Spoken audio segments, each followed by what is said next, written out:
ونعوذ بالله من شرور أنفسنا ومن سيئات أعمالنا من يهده الله فلا مضل له ومن يضلله فلا هادي له وأشهد أن لا إله إلا الله وحده لا شريك له وأشهد أن محمدا عبده ورسوله صلى الله عليه وآله آله وأصحابه وسلم. يا أيها الذين آمنوا اتقوا الله حق تقاته ولا تموتن إلا وأنتم مسلمون. يا أيها الناس اتقوا ربكم الذي خلقكم من نفس واحدة وخلق منها زوجها وبث منهما رجالا كثيرا ونساء واتقوا الله الذي تساءلون به والأرحام إن الله كان عليكم رقيبا. يا أيها الذين آمنوا اتقوا الله وقولوا قولا سديدا يصلح لكم أعمالكم ويغفر لكم ذنوبكم ومن يطع الله ورسوله فقد فاز فوزا عظيما. أما بعد فإن خير الحديث كتاب الله وخير الهدي هدي محمد صلى الله عليه وسلم وشر الأمور محدثاتها وكل محدثة بدعة وكل بدعة ضلالة وكل ضلالة في النار. فقد قال الله تعالى: أعوذ بالله من الشيطان الرجيم. بسم الله الرحمن الرحيم. قاف والقرآن المجيد بل عجبوا أن جاءهم منذر منهم فقال الكافرون هذا شيء عجيب أئذا متنا وكنا ترابا ذلك رجل بعيد قد علمنا ما تنقص الأرض منهم وعندنا كتاب حفيظ بل كذبوا بالحق لما جاءهم فهم في أمر مريج أفلم ينظروا إلى السماء فوقهم كيف بنيناها وزيناها وما لها من فروج والأرض مددناها وألقينا فيها رواسي وأنبتنا فيها من كل زوج بهيج تبصرة وذكرى لكل عبد منيب ونزلنا من السماء ماء مباركا فأنبتنا به جنات وحب الحصيد والنخل باسقات لها طلع نضيد رزقا للعباد وأحيينا به بلدة ميتا كذلك الخروج كذبت قبلهم قوم نوح وأصحاب الرس وثمود وعاد وفرعون وإخوان لوط وأصحاب الأيكة وقوم تبع كل كذب الرسل فحق وعيد أفاعينا بالخلق الأول بل هم في لبس من خلق جديد. قال الله تعالى في القرآن المجيد ولولا دفع الله الناس بعضهم ببعض لفسدت الأرض ولكن الله ذو فضل على العالمين. وقال النبي صلى الله عليه وسلم في الحديث المبارك من قتل دون ماله فهو شهيد ومن قتل دون دمه فهو شهيد ومن قتل دون أهله فهو شهيد. সমস্ত প্রশংসা গুণগান গুণকীর্তন সেই মহান রব্বুল আলামিনের জন্য যিনি আমাদের সকলকে প্রতি জুমার ন্যায় আজও জুমার সালাত আদায় করার জন্য একত্রিত হবার তৌফিক দান করেছেন। তাই সকলেই একটি ছোট্ট বাক্য দ্বারা প্রশংসা করি, বলি আলহামদুলিল্লাহ। তারপর দরুদ ও সালাম প্রেরিত হোক সৈয়দুল আম্বিয়া খাতিমুন নবীন জনাবে মুহাম্মদ রাসূলুল্লাহ সাল্লাল্লাহু আলাইহি ওয়াসাল্লামের উপর আল্লাহুম্মা সাল্লি আলাইহি আল্লাহুম্মা বারিক আলাইহি। সম্মানিত উপস্থিতি, আমরা সকলেই অবগত আছি যে আজ 15ই আগস্ট। তাই সময়কে সামনে রেখে আমি আমার বিষয় চয়ন করেছি স্বাধীনতা আন্দোলনে মুসলমানদের অবদান। আজ 15ই আগস্ট, এই আজকের দিনেই 1947 সালে ভারতবর্ষ ইংরেজদের থেকে মুক্তি পায়, অর্থাৎ স্বাধীনতা লাভ করে। এই স্বাধীনতা লাভের পূর্বে ভারতবর্ষের মানুষের ওপর ইংরেজরা বিভিন্ন রকমের অত্যাচার করেছে। তাদের জায়গা জমি ছিনিয়ে নেওয়া হয়েছে, তাদেরকে মারধর করা হয়েছে, বিভিন্ন প্রকারের মানুষদের ওপর, ভারতের মানুষের ওপর ইংরেজরা অত্যাচার করেছে, জুলুম করেছে। কিন্তু একটা কথা আমাদের জেনে রাখা দরকার, যে একজন বা কোনো একটি দল আর একটি অন্য দলের উপরে বারবার অত্যাচার করে যাবে, আল্লাহ এটা সহ্য করে যাবেন তা নয়। বরং যখনই কোনো একটি দল বা কোনো একজন ব্যক্তি অন্য একটি দল বা অন্য একটি ব্যক্তির উপরে অত্যাচার করে, জুলম করে, তখন কিন্তু আল্লাহ সুবহানাহু ওয়া তাআলা সেই জুলমকে, সেই অত্যাচারকে রোকার জন্য একজন বা একটি দলকে নিয়োগ করে। ঠিক তেমনি এই ভারতবর্ষ বুকে ইংরেজরা প্রায় 200 বছর ধরে রাজত্ব করছে, এই ভারতবর্ষের মানুষদেরকে অত্যাচার করেছে। তাই আল্লাহ সুবহানাহু ওয়া তাআলা কোরআনের মধ্যে বলেন, ওয়ালাউলা দাফউল্লাহিন নাস বা'দাহুম বিবা'দিন। আল্লাহ সুবহানাহু ওয়া তাআলা যদি কোনো একটি দলকে আরেকটি দলের বিপক্ষে জুলম অত্যাচারকে রোকার জন্য নিয়োজিত না করতেন, লাফাসাদাতিল আরদু, তাহলে জমিনের বুকে ফাসাদ, ফিতনা, ফাসাদ সৃষ্টি হয়ে যেত, ধ্বংস হয়ে যেত দুনিয়া। ওয়ালাকিন্নাল্লাহা যু ফাযলিন আলাল আলামিন, তবে আল্লাহ সুবহানাহু ওয়া তাআলা হচ্ছেন মানুষের জন্য অতি দয়ালু। তাই ইংরেজদের অত্যাচার তাকে বন্ধ করার জন্য, রোকার জন্য ভারতের মানুষদেরকে আল্লাহ সুবহানাহু ওয়া তাআলা নিয়োগ করেছিলেন। সে সময় ভারতবর্ষের মুখে যত মানুষ বসবাস করতেন, হিন্দু থেকে মুসলমান থেকে নিয়ে বিভিন্ন ধর্মের মানুষেরা কাঁধে কাঁধ মিলিয়ে, তালে তাল দিয়ে এই ভারতবর্ষকে স্বাধীন করেছিল এই আজকের দিন 15ই আগস্ট। কিন্তু আফসোস, বলতে বড় কষ্ট হচ্ছে, এই ভারতবর্ষকে স্বাধীন করেছে হিন্দু মুসলমান সবাই। কিন্তু আজ যদি আমরা ইতিহাসের দিকে একটু দৃষ্টি করি, বা আজ স্কুল কলেজের পাঠ্যপুস্তকে যে ইতিহাসটা রয়েছে, সেই ইতিহাস যদি আমরা অধ্যয়ন করি, আমরা পড়ি, জানার চেষ্টা করি, তাহলে হয়তো আমরা বুঝতে পারবো যে এই ভারতকে স্বাধীন করার ক্ষেত্রে মুসলমানদের কোনো অবদান নেই। বা এই নিউ জেনারেশন, এই নতুন যারা রয়েছে, তারা মনে করবে যে ভারতকে স্বাধীন করার ক্ষেত্রে মুসলমানদের কোনো অবদান নেই। কেন না, এই নতুন ইতিহাস থেকে আজ মুসলমানদের নামকে বিলুপ্ত করে দেওয়া হয়েছে। মুসলমানদের নাম নতুন ইতিহাসে পাওয়া যাবে না, একেবারেই বিলীন হয়ে গিয়েছে ইতিহাসে। কিন্তু এই কথা মনে রাখা দরকার যে ইংরেজরা এত ভারতের বুকে 200 বছর রাজত্ব করার পর এত শক্তিশালী হয়ে গিয়েছিল যে তখন যদি বিভিন্ন ধর্মের সাথে মুসলমানেরা একত্রিত না হয়ে স্বাধীনতা আন্দোলন না করতেন, তাহলে ইংরেজরা হয়তো আজও আমাদের উপরে রাজত্ব করতো, আজও এই দেশে তারা বসবাস করত, আর আমরা তাদের গোলাম হয়ে থাকতাম। কিন্তু আফসোস, সেই মুসলমানদের নাম আজ ইতিহাসের পাতায় পাওয়া যায় না। যে সমস্ত বীর যোদ্ধা, শহীদ, বিপ্লবীগণ, মুসলমান বিপ্লবীগণ এই দেশের জন্য জান দিয়েছেন, তাদের মধ্যে কয়েকজনের কথা সংক্ষেপে আলোচনা করব।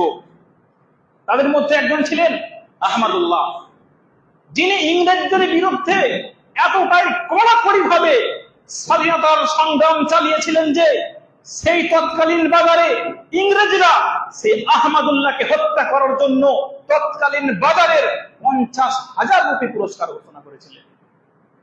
50,000 রুপির পুরস্কার ঘোষণা করেছিলেন।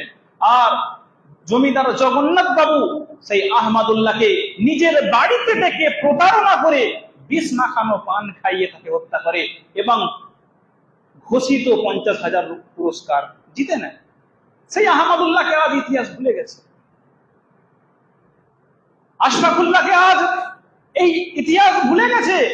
যে আশরাফুল্লাহ কিনা যখন বুঝতে পারলেন যে ইংরেজদের বিরুদ্ধে সংগ্রাম পরিচালনা করতে গিয়ে অনেক গোলা বারুদ, অনেক টাকা পয়সা, ধন সম্পদের প্রয়োজন, ঠিক হঠাৎ একদিন খবর পেলেন যে শাহজাহানপুর থেকে লখনৌ পর্যন্ত টিকিট মাস্টার রেল কর্মী বস্তায় ভর্তি করে ভ্যান গাড়িতে করে টাকা নিয়ে যাচ্ছে। তখন কাকরি নামক একটি গ্রামে আশরাফুল্লাহ এবং তিনার সঙ্গীরা এই টাকার বস্তাকে ইংরেজদের থেকে ছিনিয়ে নিলেন। তার কারণে তাদের নামে একটি কোর্টে মামলা করা হলো, কাকরি ডাকাতি নামের একটি মামলা করা হলো। যেহেতু ঘটনাটি কাকরি নামক গ্রামে সংঘটিত হয়েছিল, সেই কাকরি ডাকাতি নামক মামলার কারণে আশরাফুল্লাহ এবং তিনার সঙ্গীদেরকে 1927 সালের 19 ডিসেম্বর ফাঁসির দড়িতে ঝোলানো হলো। সেই আশরাফুল্লাহর মতো একজন বীর শহীদ, যিনি এই দেশের জন্য রক্ত দিয়েছেন, দেশের জন্য প্রাণ দিয়েছেন, সেই আশরাফুল্লাহকে যখন ফাঁসির মঞ্চে ঝোলানো হচ্ছিল, তিনার মুখে ছিল হাসি। তিনি বুঝতে পারছেন যে আমি দেশের জন্য আমার ফাঁসি হচ্ছে, তাই তার মুখে ছিল হাসি এবং তিনার কণ্ঠে ধ্বনিত হচ্ছিল কালেমায়ে তাওহীদ, লা ইলাহা ইল্লাল্লাহ। তিনি ফাঁসির মঞ্চে যাচ্ছেন, এমত অবস্থায় তিনি লা ইলাহা ইল্লাল্লাহ বলে ফাঁসির মঞ্চে হাসতে হাসতে চলে গেলেন। হাসতে হাসতে এই দেশের জন্য নিজের প্রাণকে, নিজের জানকে কুরবানি দিয়ে দিলেন। সেই আশরাফুল্লাহকে ইতিহাস তুমি কেমন করে ভুলে গেলে? ইতিহাসের ছেঁড়া পাতাতেও সেই আশরাফুল্লাহর মতো বীর শহীদের আর জায়গা হলো না। মুসলমানদের অবদান এই স্বাধীনতা আন্দোলনে প্রচুর রয়েছে। এছাড়াও যে সমস্ত বীর যোদ্ধাদের, স্বাধীনতা সংগ্রামীদের অবদান রয়েছে, তাদের মধ্যে হলেন আবুল কালাম আজাদ, মৌলানা আবুল কালাম আজাদ, যিনি ছিলেন মহাত্মা গান্ধী, ক্ষুদিরাম বসু, ইনাদের ডান হাত বাম হাত ছিলেন। মৌলানা আজাদের পরামর্শ ছাড়া তিনারা চলতে পারতেন না, এমনকি গান্ধী উপাধিটুকু হয়তো পেতেন না। এই মৌলানা আজাদের কারণে তিনি গান্ধী উপাধি পেয়েছিলেন। সেই মৌলানা আজাদ কেউ আজ ইতিহাস ভুলে গেল। ইতিহাসের পাতায় সেই মৌলানা আজাদের নাম হলো না। শুধু তাই নয়, আমরা সকলেই জানি যে কিংসফোর্ডকে হত্যা করতে ব্যর্থ হয়েছিলেন যিনি ক্ষুদিরাম বসু, সকলেই আমরা নাম জানি। কিন্তু সেই কিংসফোর্ডকেই যিনি হত্যা করেছিলেন, তিনার নাম আমরা কজন জানি? আমরা তিনার নাম জানি না। তিনার নাম হচ্ছে শের আলী। সেই শের আলী কিংসফোর্ডকে হত্যা করেছিলেন, তবুও তার নাম কেন ইতিহাসের পাতায় লেখা হলো না? যিনি হত্যা করতে গিয়ে ব্যর্থ হয়েছিলেন, তিনার নাম আমরা সকলেই জানি, কিন্তু যিনি সেই কিংসফোর্ডকে হত্যা করেছিলেন, তিনার নাম আমরা কেন জানি না? তিনার কি দোষ ছিল? তিনার অপরাধটুকু কি ছিল? তিনার কি অপরাধ এতটুকুই যে তিনি একজন মুসলমান ছিলেন? তিনার কি অপরাধ এটাই যে তিনি একজন মুসলমান ঘরে জন্মগ্রহণ করেছিলেন? এই জন্যই কি ইতিহাসের পাতায় তিনার নাম পাওয়া গেল না? সম্মানিত উপস্থিতি, আমি ঐতিহাসিকদের দৃষ্টি আকর্ষণ করে বলতে চাই, আপনি কেমন করে আশরাফুল্লাহর মতো একজন বীর সেনাকে, কেমন করে একজন শের আলীর মতো একজন স্বাধীনতা সংগ্রামীকে আপনি ভুলে গেলেন? আপনার শের আলী বা আশরাফুল্লাহ ছেড়ে মৌলানা আজাদ, আবুল কালাম আজাদের মতো একজন বড় বড় স্বাধীনতা সংগ্রামের নেতাকে ইতিহাসের পাতা থেকে মুছে দেওয়ার সময় আপনার একটু হাত কাঁপলো না? আপনার একটু অন্তরে আঘাত লাগলো না? সম্মানিত উপস্থিতি, যাই হোক, আমরা বুঝতে পারলাম যে আমাদের এই ভারতকে স্বাধীনতা করার জন্য মুসলমানদের প্রচুর অবদান রয়েছে। শুধু তাই নয়, স্বাধীনতার পরেও এমন অনেক মুসলমান বিপ্লবী রয়েছেন যারা কারাগারে বা জেলখানায় মৃত্যুবরণ করেছেন। তাদের মধ্যে যেমন কুদরাতুল্লাহ খান রয়েছেন, যিনি স্বাধীনতার পর জেলে পচে গলে মারা গেলেন। তিনার নামটাও ইতিহাসের পাতায় আজ লেখা হলো না। শুধু তাই নয়, লাল কেল্লা, যাকে আমরা টিপু সুলতান, মীর নিসার আলী, যার আসল নাম, যাকে আমরা টিপু সুলতান বলে জানি, সেই টিপু সুলতানের নাম আস্তে আস্তে ধীরে ধীরে ইতিহাসের পাতা থেকে বিলুপ্ত হয়ে যাচ্ছে। কেন? তারা কি মুসলমান ছিল তাই? সম্মানিত উপস্থিতি, শুধু তাই নয়, স্বাধীনতা আন্দোলনে পুরুষদের সাথে সাথে মহিলারাও এই ভারতকে স্বাধীন করতে গিয়ে নিজেদের জান দিয়েছে, রক্ত দিয়েছে, নিজেদের ধন সম্পদকে কুরবান করে দিয়েছে। যাদের মধ্যে একজন হলেন দাই আম্মা, যিনি ছিলেন দুইজন বিখ্যাত স্বাধীনতা সংগ্রামী, মৌলানা শওকত আলী এবং মৌলানা মোহাম্মদ আলীর জননী মা ছিলেন। তিনি ইংরেজদের বিরুদ্ধে লড়াই করেছেন, তিনি ইংরেজদের বিরুদ্ধে সংগ্রাম করেছেন। তিনি একদা গুজব শুনতে পেলেন যে তিনার সন্তান মৌলানা শওকত আলী এবং মৌলানা মোহাম্মদ আলী দীর্ঘ 5 বার দীর্ঘ সময় ধরে জেল খেটেছে। তিনি একটা গুজব শুনতে পেলেন কি, যে নাকি মোহাম্মদ আলী, তিনার সন্তান মোহাম্মদ আলী ইংরেজদের কাছে ক্ষমা চেয়ে তিনি জেলখানা থেকে ছাড় পেয়ে গেছে। তখন ওই দাই আম্মা আবেদা বেগম তিনি যে কথাটি বলেছিলেন, এটি উচিত ছিল ইতিহাসের পাতায় সোনার অক্ষর দিয়ে লিখে রাখার উচিত ছিল। কি বলেছিলেন? তিনি বলেছিলেন যে মোহাম্মদ আলীর মতো একজন বীর যোদ্ধা মুসলমান বিপ্লবী, তিনি কখনোই ইংরেজদের কাছে ক্ষমা প্রার্থনা করতে পারে না। আর যদি সে ক্ষমা প্রার্থনা করে থাকে তাহলে তাকে দমন করার জন্য আমি তার মা এই বুড়ো হাত যথেষ্ট আছে, তাকে আমি দমন করব। সেই দাই আম্মা আবেদা বেগমের নাম কেন আজ ইতিহাসের পাতায় কেন আমরা পাই না? আফসোস। শুধু তাই নয়, স্বাধীনতা আন্দোলনে আরো বহু বহু মুসলমান মহিলা তিনারা স্বাধীনতা সংগ্রামে নিজেদের অবদান দিয়েছেন। যেমন কি জুবাইদা দাউদি নামক একজন মুসলমান মহিলা স্বাধীনতা সংগ্রামী, তিনি প্রাণপণে ব্রিটিশদের বিরোধিতা করতেন।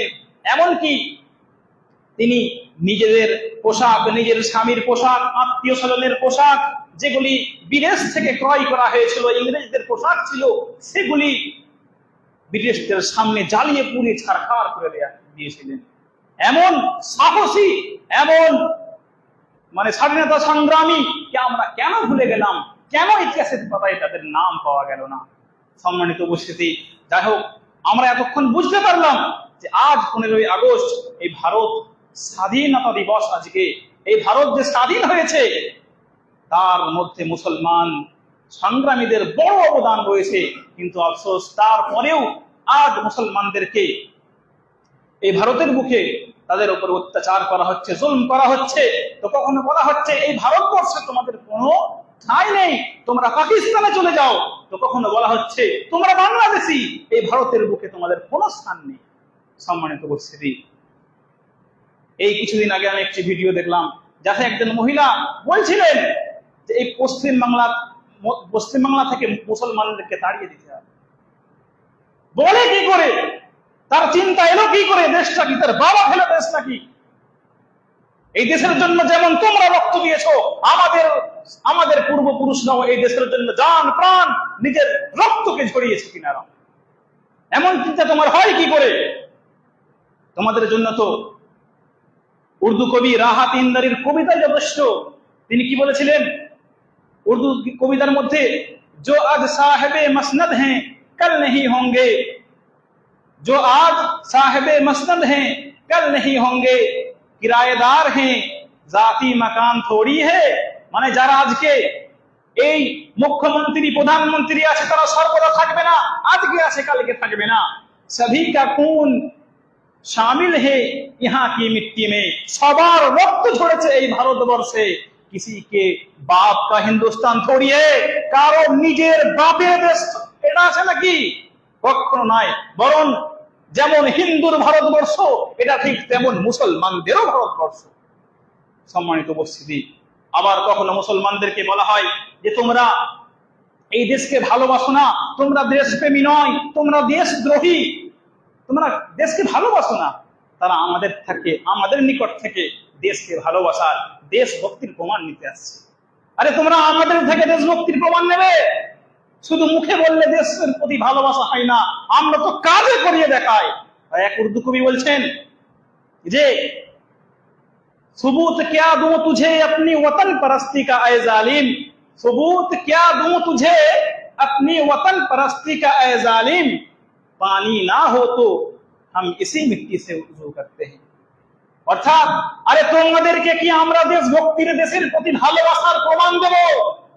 আমাদের দেশভক্তির প্রমাণ দিতে লাগবে না। কেননা যদি আমরা পানি না পাই তাহলে উজুও এই মাটির দ্বারাই করি। অর্থাৎ আমরা নামাজ পড়তে যাব, যদি দেখি হঠাৎ করে পানি না পাই, তাহলে মাটি দ্বারা তায়াম্মুম করে আমরা নামাজ পড়ি, সালাত আদায় করি। তাই দেশভক্তি আমাদের দেখাতে আসো না, আমরা দেশের মাটিকে এতটাই ভালোবাসি যে এই দেশের মাটি দ্বারা পবিত্রতা অর্জন হয়, এটা আমাদের বিশ্বাস, এটি আমাদের ঈমান। আর তোমরা দেশের প্রতি ভালোবাসা, দেশভক্তি আমাদের শেখাবে না, তোমরা আমাদের শেখাতে এসো না। সম্মানিত উপস্থিতি, যাই হোক, যে দেশের প্রতি আমরা যে ভালো কতটা বাসি, তা আমাদের কতটা অবদান, তার প্রমাণ আমাদের কাছ থেকে চাইতে আসছে। আমাদের জন্য সাক্ষী দিয়ে গিয়েছেন ভারতের প্রথম প্রধানমন্ত্রী যিনি হন পণ্ডিত জওহরলাল নেহেরু, তিনি আমাদের জন্য সাক্ষী দিয়ে গেছেন। তিনি কি সাক্ষী দিয়ে গেছেন? যদি ওলামায়ে, তিনি বলছেন যে ওলামায়ে সাদিকপুরের ওলামা, আলেম ওলামাদের যদি কুরবানিকে, স্বাধীনতা আন্দোলনের জন্য অবদানকে একটি পাল্লায়, এক পাল্লার একদিকে রাখা হয়, এবং গোটা ভারতবর্ষের মানুষের যদি কুরবানিকে, অবদানকে একদিকে রাখা হয়, তাহলে ওলামায়ে সাদিকপুরের কুরবানিটা বেশি ভারী হয়ে যাবে। কে সাক্ষী দিচ্ছেন এটা আমাদের জন্য, আমাদের মুসলমানদের জন্য? কে সাক্ষী দিচ্ছেন? পণ্ডিত জওহরলাল নেহেরু, প্রথম প্রধানমন্ত্রী যিনি, তিনি আমাদের জন্য সাক্ষী দিয়ে গেছেন। সম্মানিত উপস্থিতি, শুধু তাই নয়, আমরা জানি যে এই দেশের জন্য লক্ষ লক্ষ ওলামা, এমনকি আহলে হাদিস ওলামারাও এই দেশের জন্য নিজেদের প্রাণ দিয়েছে, নিজেদের জান দিয়েছে। তাই এ কথা মানতেই হবে, এ কথা বিশ্বাস করতেই হবে যে ভারতবর্ষকে স্বাধীন করার জন্য মুসলমানদের প্রচুর অবদান রয়েছে। তার আরেকটি প্রমাণ হলো, আমরা জানি দিল্লিতে ভারতের গেট আছে, ইন্ডিয়া গেট যেটাকে নামে আমরা জানি, সেই ইন্ডিয়া গেটে প্রায় ৯১,০০০ স্বাধীনতা সংগ্রামীর নাম লিপিবদ্ধ করা হয়েছে। সেই ৯১,০০০ স্বাধীনতা সংগ্রামীদের মধ্যে প্রায় ২/৩ অর্থাৎ ৬১,০০০ বিপ্লবী স্বাধীনতা সংগ্রামী মুসলমানদের যার নাম লেখা হয়েছে। এটা কি তার প্রমাণ নয় যে মুসলমানদের এই ভারত স্বাধীনতা আন্দোলনে বড় অবদান রয়েছে? এটা কি তার প্রমাণ নয়? এটা কি তার দলিল বা প্রমাণ হওয়ার জন্য যথেষ্ট মনে হচ্ছে না? অবশ্যই। কিন্তু আজ আমরা মনে করছি, আমাদের একটা দোষ আছে, আমরা মনে করছি যে জুমার খুতবাতে আবার স্বাধীনতা দিবস সম্পর্কে আলোচনা কেন হবে? অবশ্যই হতে হবে। কেন আমি আপনি আজ আমার আপনার পূর্বপুরুষের কথা অধ্যয়ন করছি না, তাদের কুরবানিকে ভুলে যাচ্ছি বলেই তো তারা এই সুযোগ পাচ্ছে আমাদের পূর্বপুরুষের ইতিহাসকে দুনিয়া থেকে মুছে দেবার, মিটিয়ে দেবার সুযোগ পাচ্ছে তারা এই কারণে। তাই আমাদেরকে জানতে হবে, আমাদের প্রতিবেশী অনেকে হিন্দু ভাইরা রয়েছে, তারা আমাদেরকে প্রশ্ন করলে আমরা উত্তর দিতে পারবো। তাই আমাদেরকে উচিত বেশি বেশি করে মুসলমান বিপ্লবী, মুসলমান স্বাধীনতা সংগ্রামীদের ব্যাপারে বেশি বেশি করে অধ্যয়ন করব। খাস করে আমি কয়েকটি কিতাবের নাম বলবো, সেটা অধ্যয়ন করতে হবে বেশি বেশি করে। যেহেতু কিতাবগুলো ব্যান্ড হয়ে গেছে, তবুও যদি পাওয়া যায় পড়বেন, অধ্যয়ন করবেন। যেমন গোলাম আহমদ মুর্তজার লেখা ইতিহাসের ইতিহাস, চেপে রাখা ইতিহাস, বর্জ্য কলম, এসব বইগুলো স্বাধীনতা সংগ্রামীদের ব্যাপারে লেখা হয়েছে, যেগুলি আজ ইতিহাসের মধ্যে পাওয়া যাবে না। এগুলি আমরা পড়ে জানতে পারি, আর আমরা এ থেকে একটি শিক্ষা গ্রহণ করতে পারি যে আমাদের এই দেশের জন্য আমাদের আলেম ওলামারা নিজের প্রাণ দিয়েছে। তাই আজ আমরা দেখতে পাচ্ছি ভারতের মুসলমান, ভারত স্বাধীন তো হয়ে গিয়েছে, কিন্তু ভারতের মুসলমান স্বাধীন নেই। তাদের উপরে অত্যাচার করা হচ্ছে, তো কখনো এনআরসির নামে, তো কখনো তাদের ওয়াকাফ সম্পত্তিকে হড়প করে নেবার চেষ্টা করা হচ্ছে। তাই যেমন আমাদের পূর্বপুরুষরা এই ভারতকে বাঁচাতে গিয়ে নিজের জান দিয়েছে, তা থেকে আমাদের শিক্ষা নিতে হবে যে আমাদেরও যদি এই জায়গা জমি, এই ওয়াকাফ সম্পত্তিকে এই জালিম, এই অত্যাচারী সরকার ছিনিয়ে নিতে চায়, তাহলে আমাদের সম্পত্তিকে বাঁচাতে গিয়ে আমরাও তাদের মতো জান দিতে প্রস্তুত আছি। আমরা সেই যুদ্ধে থেকে একটু পিছিয়ে থাকতে পারি না। কেননা আমরা জানি রাসূল সাল্লাল্লাহু আলাইহি সাল্লাম বলেছেন, মান কুতিলা দুনা মালিহি ফাহুয়া শাহীদ, যে ব্যক্তি তার মাল ধন সম্পদকে বাঁচাতে গিয়ে যুদ্ধ করবে এবং সেই যুদ্ধে যদি তার মৃত্যু হয়, সে শহীদ হয়ে যায়, ফাহুয়া শাহীদ, তাহলে সে শহীদের মর্যাদা পাবে। তাই আমাদের ওয়াকাফ সম্পত্তিকে যদি বাঁচাতে চাই, তাহলে আমাদের সালেফে সালেহীন পূর্বপুরুষদের থেকে আমাদের শিক্ষা গ্রহণ করতে হবে। তিনারা যেমন ভারতবর্ষের জন্য নিজেদের জান দিয়েছে, আমরা আমাদের ওয়াকাফ সম্পত্তির জন্য আমরা জান দিতে প্রস্তুত আছি। এই শিক্ষা গ্রহণ করতে হবে আমাদেরকে। স্বাধীনতা দিবস এর বা ভারতের স্বাধীনতার ঘটনা আমাদের সালাফে সালেহিনদের ব্যাপারে পড়ে আমাদের এই শিক্ষা নিতে হবে। তারা জ্ঞান দিয়েছেন, আমরা দিতে পারবো না মানে আমরাও পারবো। সম্মানিত উপস্থিতি, যাই হোক, ভারতবর্ষে আজ মুসলমান অত্যাচারিত, তার জন্য আমাদেরকে জান দিতে হবে। আজ মুসলমানদের মসজিদ ভাঙছে, আজ মুসলমানরা নিরাপদ নয়, কখনো মুসলমানদেরকে একাকী পেয়ে তার উপরে অত্যাচার করা হচ্ছে। এর বিরুদ্ধে যদি কোনোদিন আমাদেরকে লড়াই করতে হয়, তাহলে আমরা লড়াই করতে প্রস্তুত আছি। কেননা আল্লাহ রাসূল সাল্লাল্লাহু আলাইহি সাল্লামের হাদিস, তিনি বলেছেন, মান কুতিলা দুনা মালিহি ফাহুয়া শাহীদ, ওয়া মান কুতিলা দুনা দামিহি ফাহুয়া শাহীদ, ওয়া মান কুতিলা দুনা আহলিহি ফাহুয়া শাহীদ।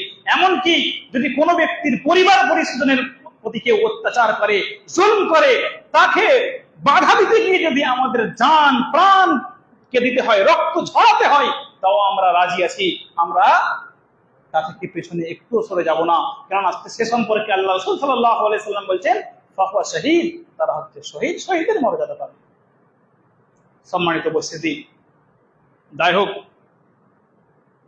সময় শেষ।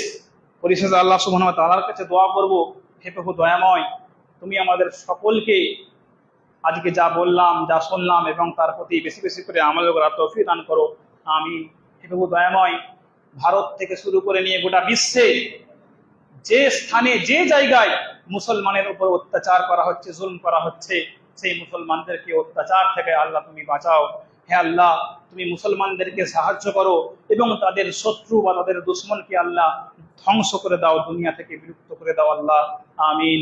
হে আল্লাহ, আমাদেরকে যতদিন পর্যন্ত জীবিত রাখবে, আমাদেরকে ইমানের অবস্থায় জীবিত রেখো। আমিন। এবং যখন আমাদের মৃত্যু হবে, যেন আমাদের শেষ কালেমা লা ইলাহা ইল্লাল্লাহ হয়। আমিন।